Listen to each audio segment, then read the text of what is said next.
Hi, everybody. This is Adam Ellenboss from Nightlight Astrology. It's Friday, March 9th, and I'm doing a video blog today on retrogrades. How do retrogrades work? What are they? What's the significance, in particular, of Jupiter retrograde? Jupiter's stationed in the sky right now, which means it's not moving. And Jupiter is about to turn retrograde and will be moving retrograde for about 4 months or so. So we have a nice long Jupiter retrograde starting basically this weekend, and it's a good time to check in and just try to understand what retrogrades are. A lot of the times you see people writing about Mercury retrogrades, pretty common. They happen 3, sometimes 4 times per year. But you'll also see astrologers talking about when any planet from Pluto to Saturn down to Venus turns retrograde.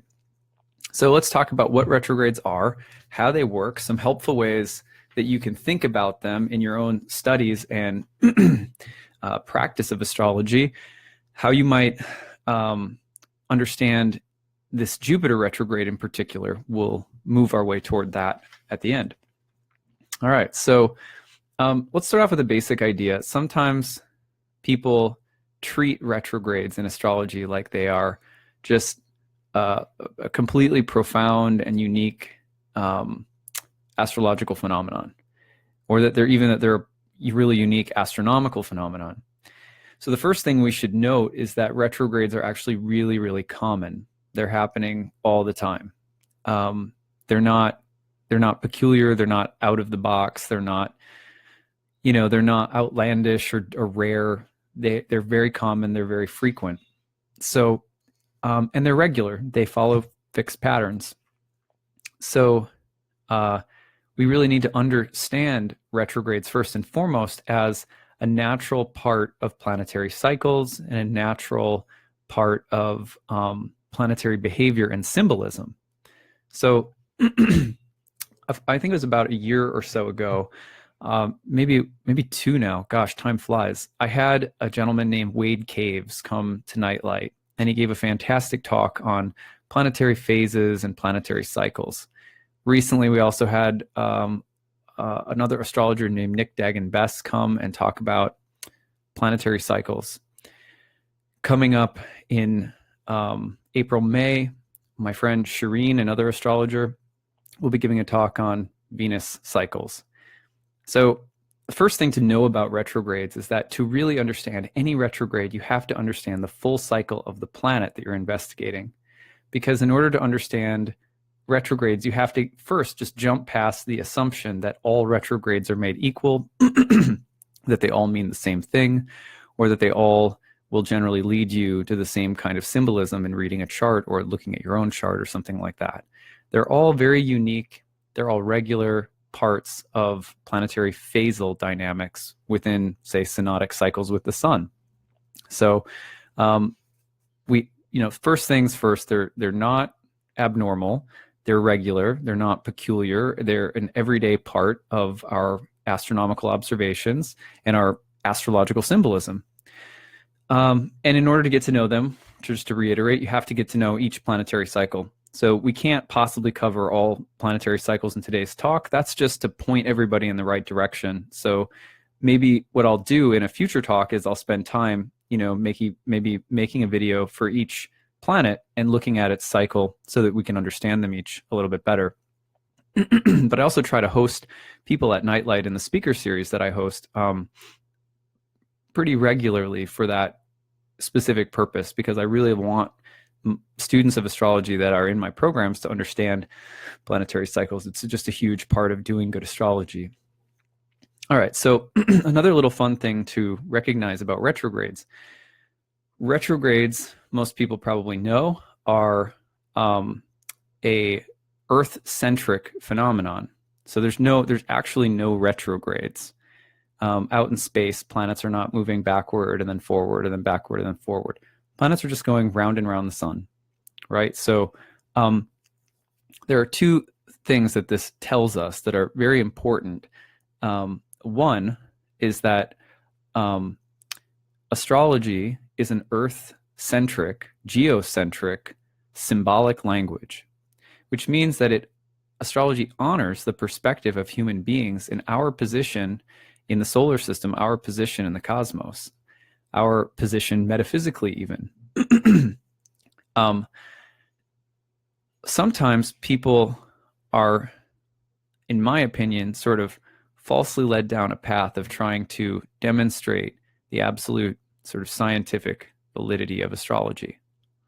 Well, one thing that gets in the way is that immediately you have more rational or scientific minded people saying, well, hey, you know, a retrograde is not a real thing, you know, but you place a lot of significance on it within astrology. So you're placing significance on an optical illusion. And more rational people who are maybe not as, they haven't had an experience that has sort of converted them to, you know, to like, wow, astrology works. They'll get hung up on things like that. And I think it's really important to just recognize from the beginning that astrology is a symbolic divinatory language. The way that it works is deeply mysterious to us. It was received by, the system was received by sages and seers thousands of years ago, who from the looks of it were having some pretty deep, sustained focus in mystical study and practice for long times, for generations in disciplic succession. So we have to be sort of humble and recognize, A, we don't know exactly how astrology works or where it comes from exactly.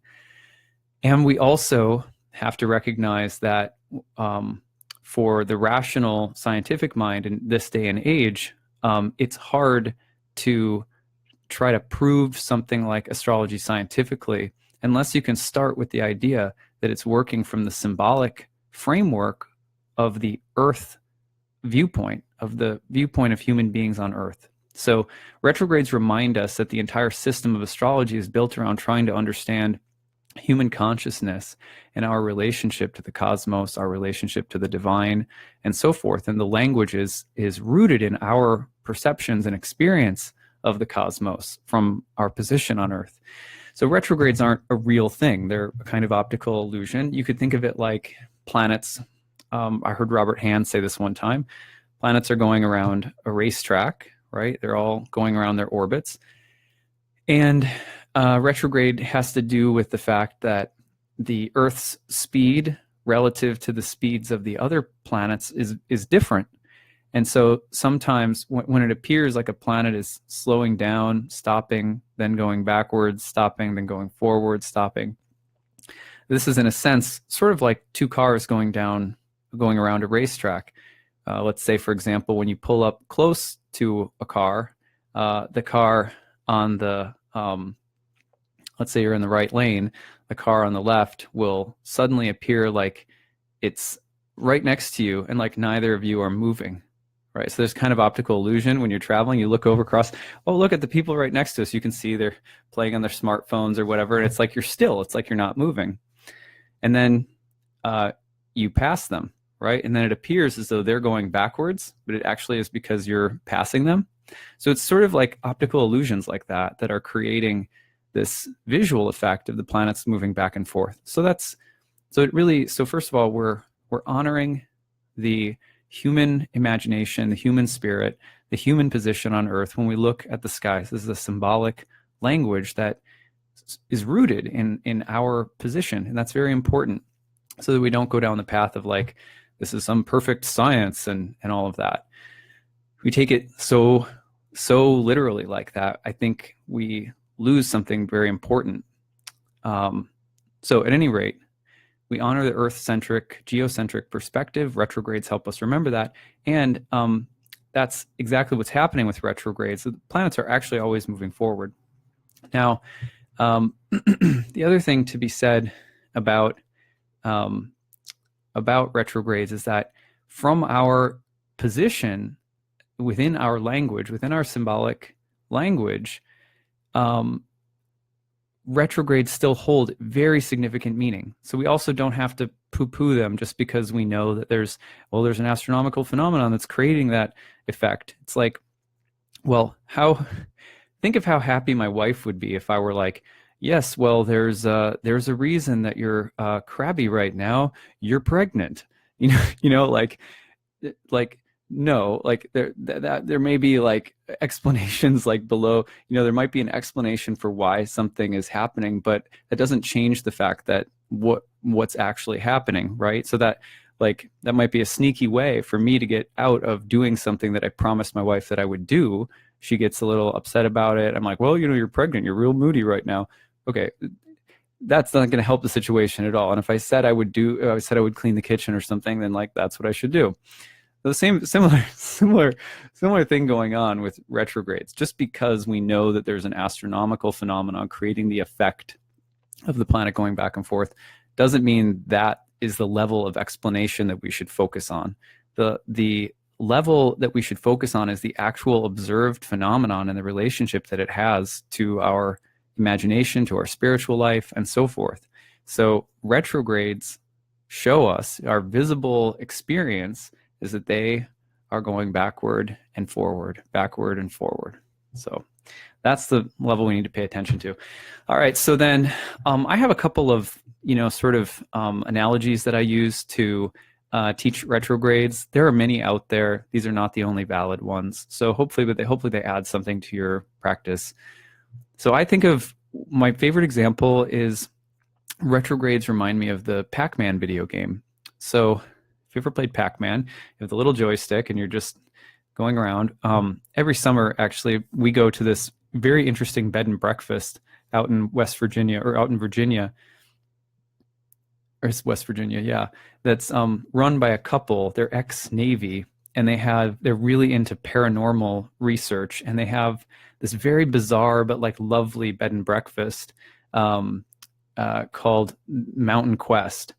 And it's a trip because the whole place is like a sort of like a paranormal museum, but it's also this lovely bed and breakfast. Anyway, every summer we go out there and they have a Pac-Man video game, like an old school one, in the game room. So my wife and I will shoot some pool, my daughter will play around on the floor, and then I'll go over and play the Pac-Man video game for a few minutes until I definitely am not good at Pac-Man, so I quit very, very quickly. But at any rate, in the Pac-Man video game, the little guy is jump, like munch, munch, munch, munch, munch. He's just eating the pellets all over, right? So in a sort of silly way, you can think about planets as they're moving through each little mathematical degree of this perfect zodiacal circle. They're moving along through each degree, and they're like the little Pac-Man eating up degrees and sort of making, on some level, making some kind of progress through this circle. Retrogrades, when they start moving backward, are a bit like Pac-Man having to regurgitate or sort of barf out little pellets that he takes in. So it's like blop, blop. Okay, I just eaten like 20 pellets in a row. I thought I was escaping the ghosts. I thought I was like moving out of the maze, but nope, now I gotta like give the pellets back up. So the planet is sort of like backing up and barfing out the little Pac-Man pellets. The reason I think of it that way is because it helps in terms of what some ancient astrologers seem to think about retrogrades and what we've heard about retrogrades throughout the different eras and ages of astrology. Horary astrologers, what have they said about it? What did William Lilly say about it? What did medieval astrologers say? All the way back, retrogrades have been observed. So one of the things that you hear about retrogrades is that you will have to give back what was taken in, or it's about you'll have to give back what was gained. So something that, and that's why the Pac-Man analogy really helps, because there's Pac-Man eating up the little things, and then he's got to blop, blop, blop, blop, blop, give them back. So you can think about retrogrades as a period of time where, let's say, and these are all different possibilities, something material that's been gained might have to be given back. Like you earn a lot of money and then income a lot of expenses. Mercury's retrograding in your second house.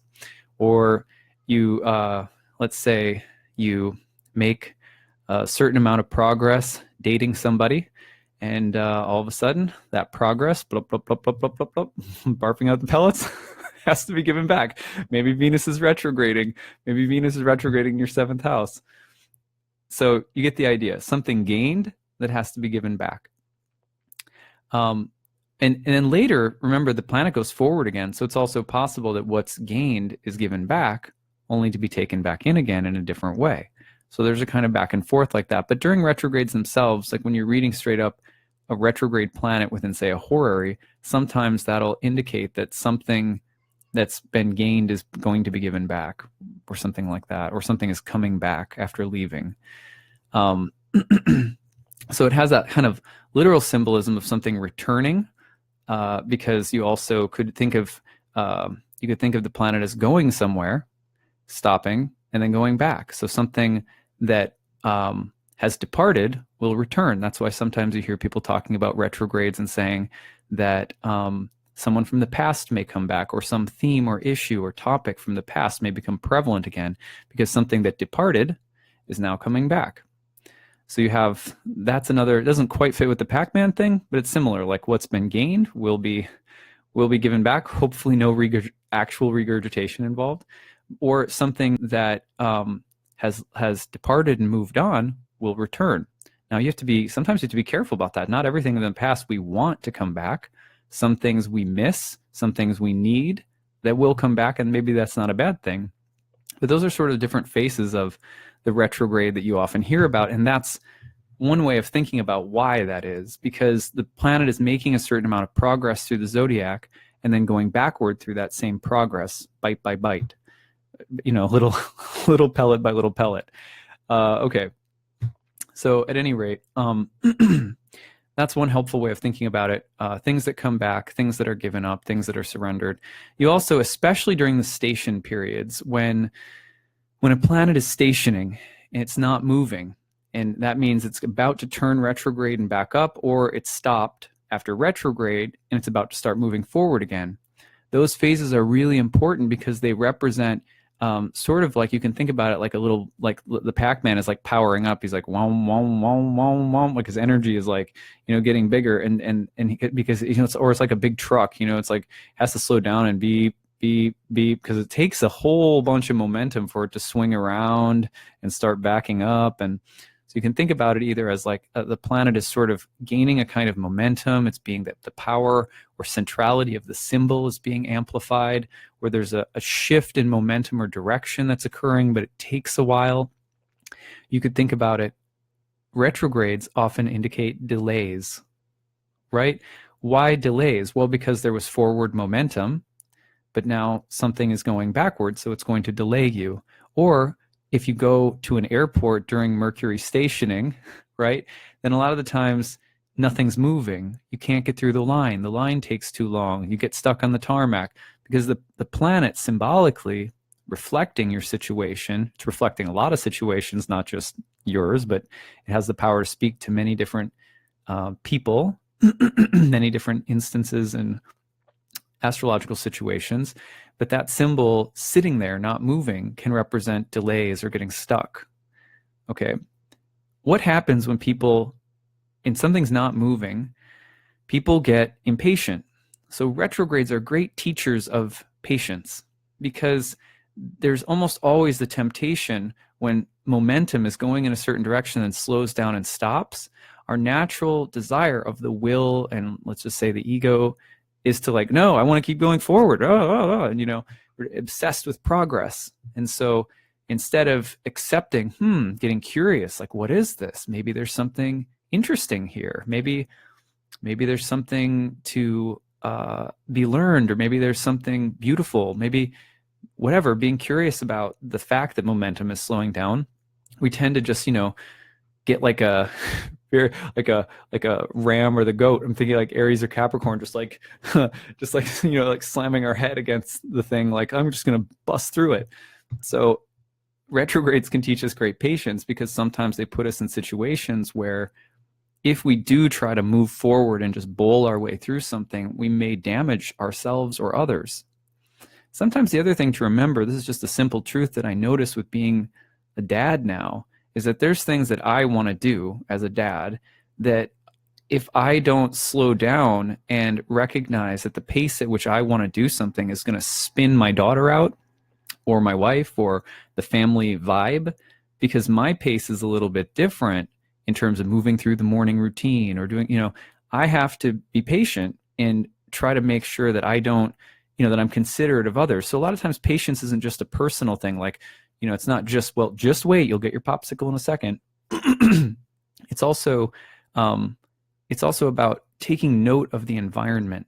The retrograde is also about environmental factors that if we just take notice of them for long enough, we'll recognize that something in the environment is telling us to slow down, right? There's cues around us that are saying, don't go that way, just slow down.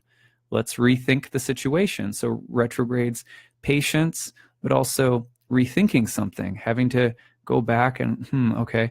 And it's not just about us. Retrogrades suggest that remember, a retrograde planet is taking place within the total environment of the cosmic picture.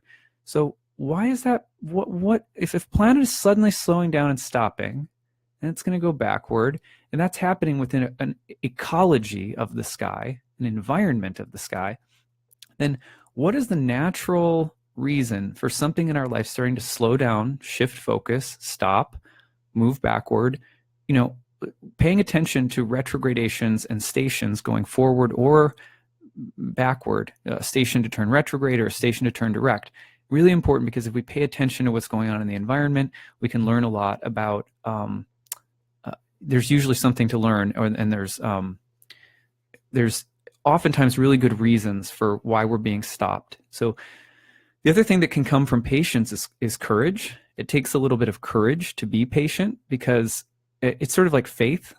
You have to have a certain amount of faith to be patient, and you have to have a certain amount of courage to be patient. So there's a kind of irrational confidence that can come about, especially during Jupiter retrogrades, which we'll talk about, where you just have to be confident that something will work out, and that for the moment you might need to let it slide back a little bit. So these are all just little nuances, and I'm sure there are so many more that we could talk about, right?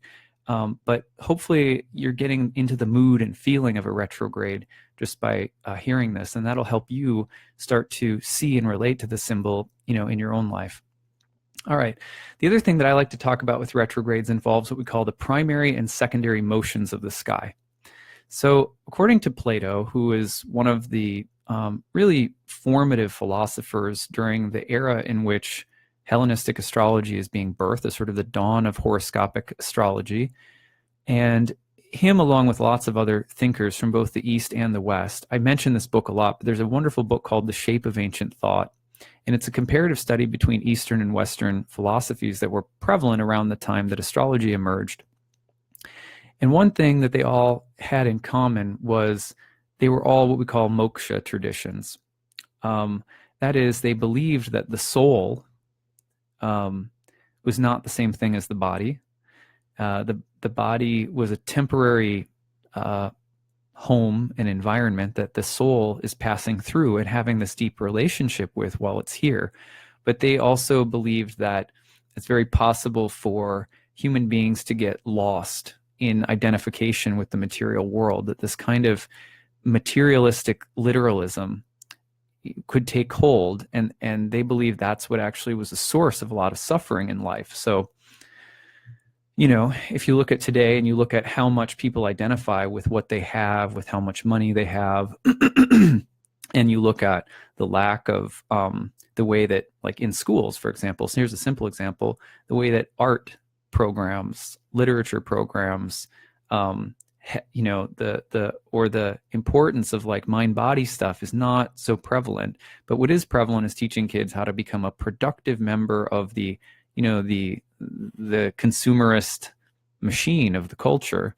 I noticed that already, starting to look at schools for my daughter and stuff like that. It's like, gosh, it's even from when I was a kid too. Like, I remember, back when I was a kid, and there was a lot of debates in Minnesota in the Senate and with the governors, and every time there was a gubernatorial election, the question was always like, are arts going to be cut from the schools? And that was a big debate between like liberals and conservatives.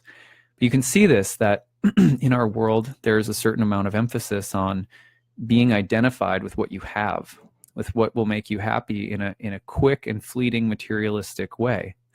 Now, ancient astrologers, especially like Plato, were suggesting that the path to freedom was in developing the relationship of the body, basically in service to the soul, to the life of the soul.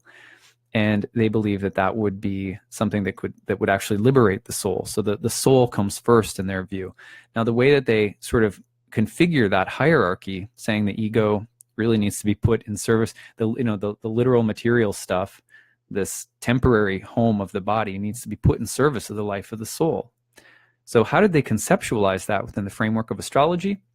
Well, you have the primary motion of the sky going round and round and round, carrying all planets from rising to culminating to setting. All the stars along the ecliptic, the zodiac, rise up, come to like high noon, set in the west, go down under the earth into the underworld, then rise again, and round. And that's the fastest motion in the sky. There's no planet that moves faster than that motion. And that motion carries everything in uniform, singular, like it's unifying, right? And that circular motion is just constant.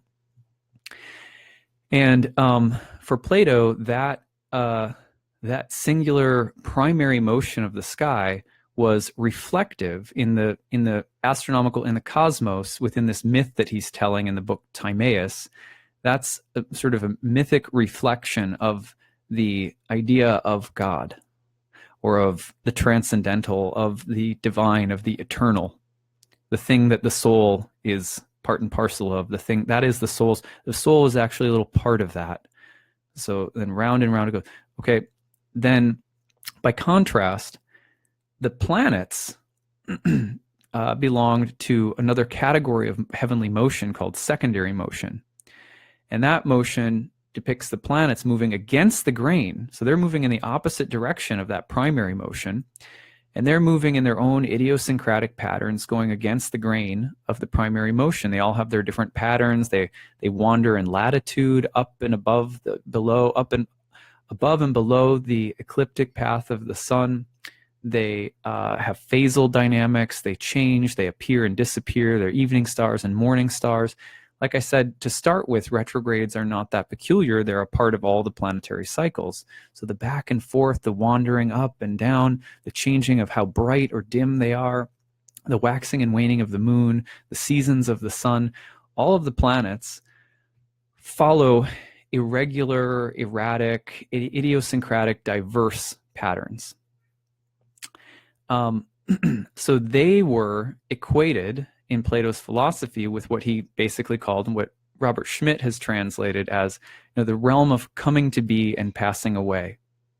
So the realm of material impermanence. All of the fluctuations of nature, from the drying up of a riverbed to the flooding of a riverbed, like the Tao, the fluctuation of good and evil, happiness and sadness, light and dark, happy, hot and cold, all of this. So these fluctuations materially that are just endlessly cycling, the planets in all of their idiosyncratic secondary motions were thought to be the representatives or the reflectors of that level of material reality that's happening all around us, that the soul is passing through in this body.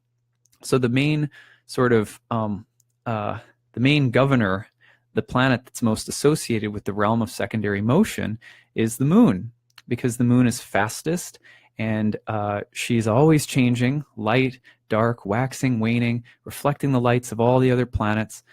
And as she's going through the zodiac, she's traveling above the ecliptic, below the ecliptic at the fastest speed. So she just sort of shows the maximum amount of versatility. Her light is also reflective, right? So she has a moon has like a reflective light. So the ancient astrologers conceptualized the material world as like the goddess, or maybe even the feminine side of God, whereas the singular and primary, the totality, the eternal and transcendent, was sometimes thought of as like the masculine side of God. There's lots of different metaphysical theories about all of this, but the main thing to understand is that when planets are moving through the zodiac like that, all over the place, etc., they're thought to be the main ingredients of the astrological birth chart, because they're the things that reflect all the ups and downs and variabilities of material life, which the birth chart is reflecting. So when you look at a birth chart, the ancient idea is a soul was just born into the world. What kind of material life will it live within the form that it just took? So what does the form look like? What is its psychology and constitution like? What is its karma around money or job or parents? Or what are the patterns, materially speaking, that are likely to happen at what times in life, according to where all the planets are, reflecting all these ups and downs and variabilities of life? Now, the important thing for retrogrades is understanding this. When a planet is going, when a planet is naturally going through the zodiac in a forward motion, it's going against the grain of the primary motion. So you can think of the sun, for example, as rising in the east, culminating above, and then setting in the west. But through the zodiac, out in space, the sun is actually moving through the zodiac from the western horizon, gradually 1 degree at a time per day, toward the eastern horizon. So the planets are always moving against the grain of that primary motion. Now, there are some pretty deep metaphysical thoughts that accompanied this. For example, the Greek astrologers, the word planetes in Greek has an old meaning. A lot of them. First of all, it means a wanderer, but it also had etymological roots associated with a fever or sickness that would come in irregular fits. It also was related to straying off from a set course or following an erratic or false prophet or false teacher. In the East, in India, the word graha, which means planet, literally meant grabber, and also had an association with gods, demigods, or even demons that would snag a person and pull them deeply into Maya and illusion.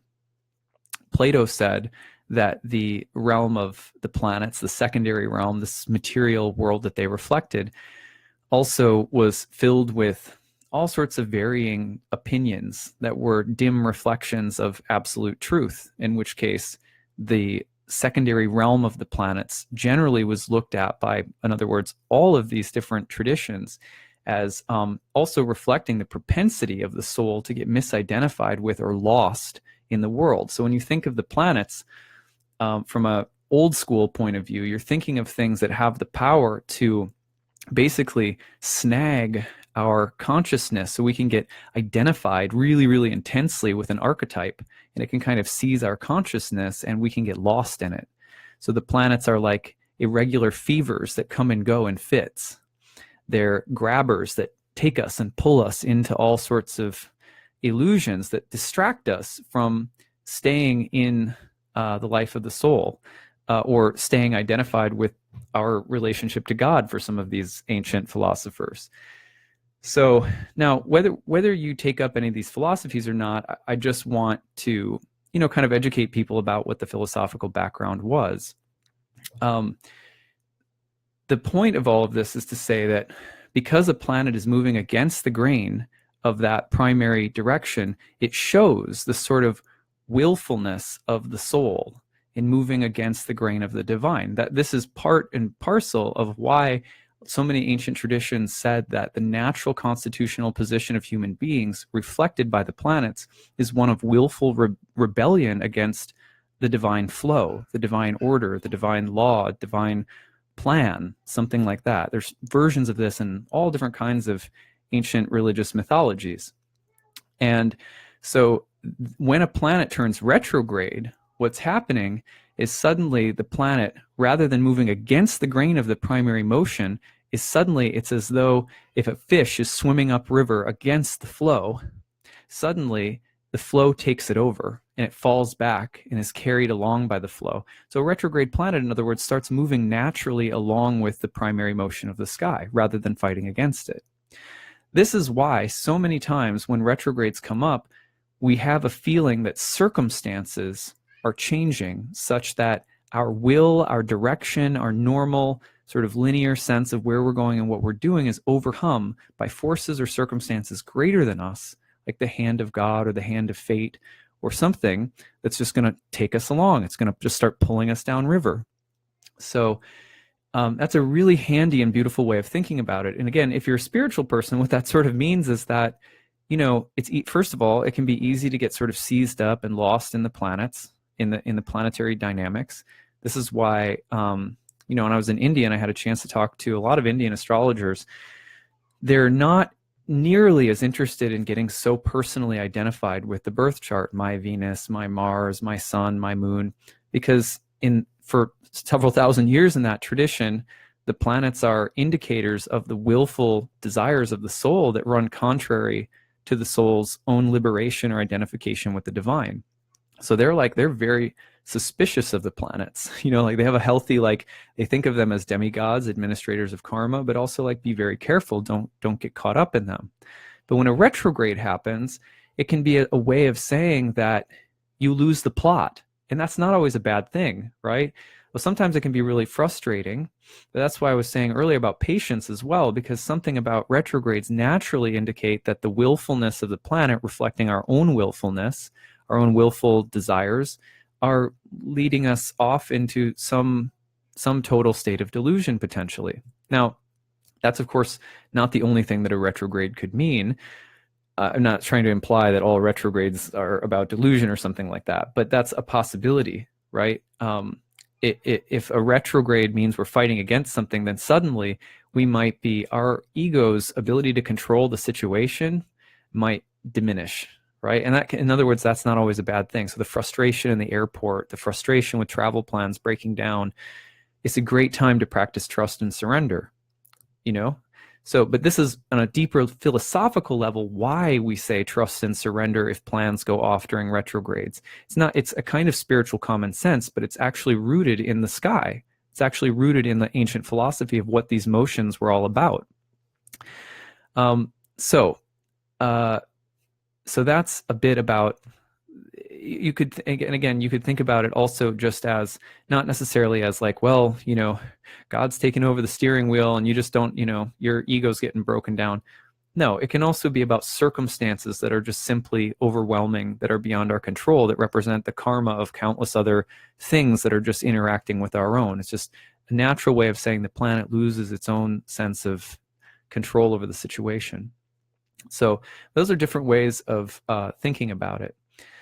So finally, let's conclude by talking about Jupiter, planet of faith, growth, confirmation, expansion. Jupiter traditionally associated with hot, moist qualities, which are associated with the hot and moist are what plants need to grow.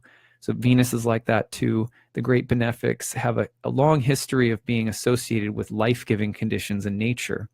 So Jupiter you could think of as the great, in some ways it's like the rainforest. It's like the great green humidity and wetness of the rainforest. And that's so prolific. There's so much life there. It's overwhelming. It gets so big. It's so much. It's grand. It's grandiose. So it's like that. Jupiter, in that sense, is about confirmation. It's sort of the big cosmic green light. It's about growth, but it's also when you get into that kind of bigness and proliferation of life, there's also a sense of excessiveness. Like I remember being in the Amazon and going on a hike before ayahuasca ceremonies, the first time I was ever there, and I remember seeing something fly by my head, and I was like, whoa, I think like a blue jay or like some bird that was like sort of looked a little blue, like almost like iridescent, like flew past my head. And it was big. It was like a big bird. And the shaman said something, and then the translator said, oh, that's a beetle. That was a beetle. It's like the biggest beetle. It couldn't, if I had known that it was a beetle when I saw it, I probably would have screamed, like, because it just like, I don't like beetles a lot, but I probably would. I mean, it was that big where you could have gotten a scream out of me from it. It was massive.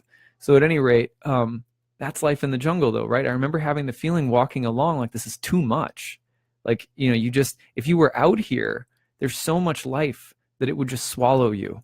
It would literally just, like, you would, at some point, I would, the bugs and the life, and like, if I stayed out here, the most likely thing that would happen was I would be swallowed whole by the jungle. little piece by little piece, I would just disintegrate into this massive orgy of life. So Jupiter can be like that, where there's just too much and you're getting sort of high, or there's hubris or arrogance or vanity. We say all of those things are connected with Jupiter, and it's not totally different from the idea of life becoming so prolific that it actually starts swallowing and overwhelming things. Jupiter is also related with the growth of things like tumors, right? So an oversized heart, like Jupiter can make things grow, in other words, that are not necessarily the healthiest things in the world. There's a proliferation of life in the Amazon, but it's indifferent in some ways. You know what I mean? Like, I remember one of my first ayahuasca ceremonies, I saw the vision of the rainforest, like this open mouth that was just taking everything in, and everything was growing out of it simultaneously. It was just like this massive like compost pile, right? And just like life coming out and dying in and coming out, and the whole thing was just groaning with the word yes, yes, yes. And I'll just never forget that like visual in one of my first ayahuasca ceremonies. It was very overwhelming, but it also, I think forever I've associated that on some level with Jupiter, because Jupiter is like that. Jupiter confirms and grows and just sort of endlessly expands. So there's definitely risk with that. There's also, of course, the ability to see a larger whole. So that vision, what did that vision give me? It gave me the ability to see like the forest from the trees, so to speak. Like you can see the larger whole. So in our lives right now, Jupiter's been going along through Scorpio, which is feminine Mars ruled sign. It's a deep water sign. So there's a lot of prolific stuff going on in our lives. There's an expansion that can touch us very deeply. It can get down to deep emotional core kind of cellular levels, it feels like. And it's penetrating, it gets in there, and it's not afraid to have, there's not a fear with Jupiter and Scorpio of emotional confrontation for the sake of being able to see a bigger whole. There's not a fear with Jupiter and Scorpio of addressing the darkness, or of feeling deep things that we may feel are forbidden, or that we may normally try to brush over. But all of that is happening in the service also of growth, knowledge, development of faith, the good virtues that we try to adopt in our life. So all those things are being cultivated, but they're being cultivated in this sort of deep Jupiterian and Mars-like way. So it's a very interesting combination. It's very easy also during this time to people, when this Jupiter gets out of control, it tends to go in the side of being emotionally dominant, being emotionally controlling, the jealousy, the manipulation, the betrayal, and the sense of emotional bullying or dominance over others, asserting what I know to be the truth, and doing so in a way that is perhaps really possessive and sort of clingy and needy. So sometimes you see like the dark cult leader type of thing going on. You can identify it sometimes within yourself during Jupiter and Scorpio. You get so convinced about the rightness of something, you get so emotionally intense about it that you start to subtly you may start to coerce or harm or emotionally dominate others. All dynamics of Jupiter and Scorpio. But the bottom line with Jupiter and Scorpio is that when we hit the retrograde periods, when we get to this station, it can reflect a number of different things. When it stations and then turns retrograde, knowledge gained, wisdom gained, insight gained you can start to go through a revision process with it. Everything might need to be refined a little bit now. Or you can start to go through a healthy period of questioning something that you've developed a lot of certainty, faith, and confidence about.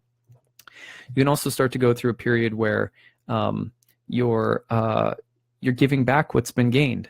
You got really confident, really excited about something, really got on the bandwagon, were really emotionally committed to something. Now you're starting to ease off. Okay. I went too fast. I need to slow down. I need to take my time. I need to reflect. All part of the Jupiter retrograde. Something gets really, really big. Now could be a time where something that was really big starts to get slowly reduced in size. Your checkbook, your bank account, your confidence, your in things maybe that need to get reduced too. Sometimes you have, like, I'll never forget that I had a skin infection.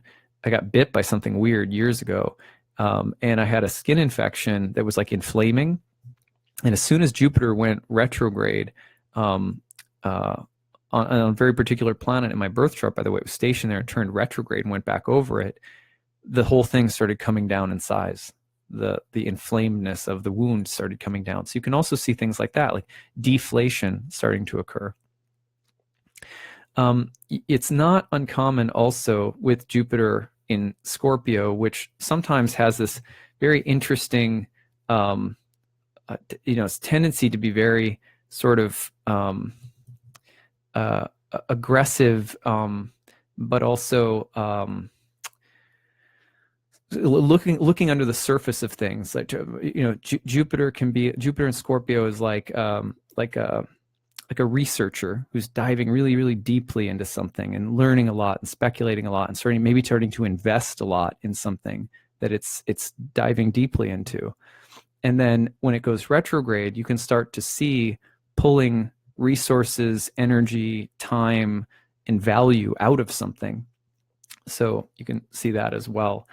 It's not uncommon for the ego that was big to start diminishing. It's not uncommon for people that are on high platforms to fall off or to come down, or even to experience the fall that cometh after the pride. So those are all different things that you can look for right now with Jupiter. But you can also just look at where Jupiter is in your chart by whole sign house. Jupiter's in your 9th, Jupiter's in your 7th. Where is Jupiter?